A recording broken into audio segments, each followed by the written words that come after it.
আমি আসার সময়টা অলরেডি দেখে এসেছি এবং পূর্ত দপ্তরের যারা আধিকারিকরা আছেন তাদের সঙ্গে কথা বলেছি।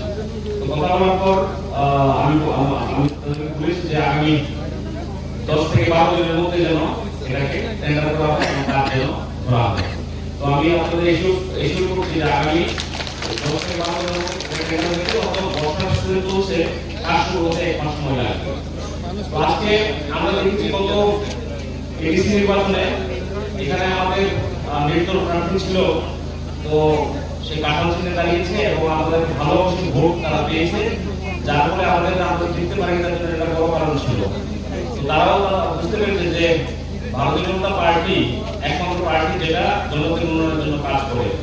এবং কয়েক দফার সঙ্গে আলোচনা হয়েছে, তারা বলছে আমাদের উদ্দেশ্য ছিল যে আমরা আমরা হয়তো জিতে যাবো বিধানসভা বা এই এডিসি ইলেকশনতে আমরা জিততে পারিনি, তা আমরা তো মানুষের জন্য কাজ করতে পারবো না, কারণ ভারতীয় জনতা পার্টি মানুষের জন্য কাজ করছে। নরেন্দ্র মোদীজি পিপিটির জন্য যেভাবে কাজ করছে সেটা বলে বোঝানো যাবে না। তো ওটাকে মাথায় রেখে তারা সিদ্ধান্ত নিয়েছে, তারা সবাই আজকে ভারতীয় জনতা পার্টিতে নেতৃত্বে তারা ভারতীয় জনতা পার্টিতে জয়েন করবে। তো আমি তাদেরকে অনুরোধ জানাবো যে আমাদের উদ্দেশ্য একটাই, কিভাবে আমাদের বাতাবাড়িকে এবং জনজাতি অঞ্চলগুলোকে আরো বেশি ডেভেলপ করা যায়। আপনারা দেখবেন এডিসিতে আমাদের ফল ভালো না হলেও আমরা এই আসন জিততে পারিনি, তারপরেও কিন্তু ডেভেলপমেন্ট ওয়ার্কে কোনো রকম খামতি নেই।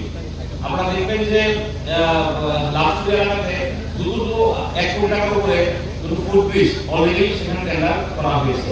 এই যে রাস্তাটা এটা পুরোটা এডিসির মধ্যে যাবে, এটা আমি বললাম প্রায় 1.5 কোটি টাকা তার জন্য অলরেডি এস্টিমেট হয়েছে, কাজ হবে। আমাদের উদ্দেশ্য এরকম না যে ভোটের জন্য কাজ করা বা ভোট এলে কাজ করা, আমাদের কাজ 24/7 আমাদের জন্য কাজ করা, সেবার মাধ্যমে সংগঠন যেটা মোদীজি শিখিয়েছে আমরা সেই কাজ করছি।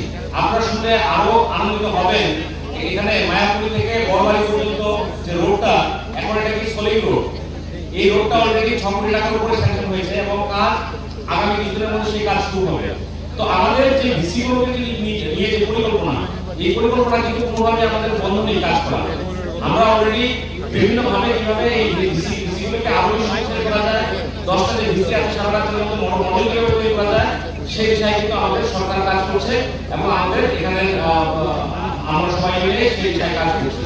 এবং আমরা বিশ্বাসী যে আগামী দিন এই অঞ্চলের যে ভারতীয় জনতা পার্টির যে সংগঠন আছে সেটা আরো বেশি মজবুত হবে।